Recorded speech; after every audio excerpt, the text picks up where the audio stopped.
أعوذ بالله من الشيطان الرجيم. بسم الله الرحمن الرحيم. هل أتى على الإنسان حين من الدهر لم يكن شيئا مذكورا إنا خلقنا الإنسان من نطفة أمشاج نبتليه فجعلناه سميعا بصيرا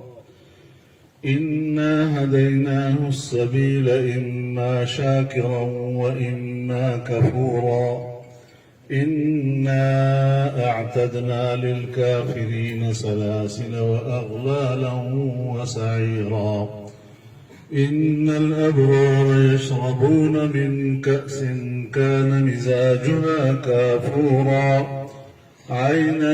يشرب بها عباد الله يفجرونها تفجيرا يوفون بالنذر ويخافون يوما كان شره مستطيرا ويطعمون الطعام على حبه مسكينا ويتيما وأسيرا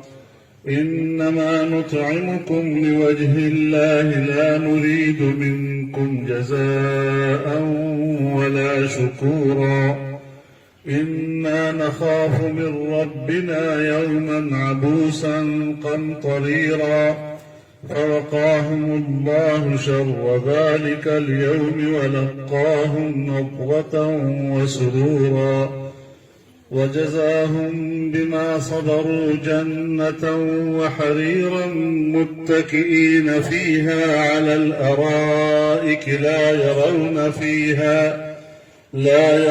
فيها شمسا ولا زمهريرا ودانية عليهم ظلالها وذللت قطوفها تذليلا ويطاف عليهم بآنية من فضة وأكواب كانت قوارير من فضة قدروها تقديرا ويسقون فيها كأسا كان مزاجها زنجبيلا عينا فيها تسمى سلسبيلا ويطوف عليهم ولدان مخلدون إذا رأيتهم حسبتهم لؤلؤا منثورا وإذا رأيت ثم رأيت نعيما وملكا كبيرا عاليهم ثياب سندس خضر واستبرق وحلوا أساور من فضة وسقاهم ربهم شرابا طهورا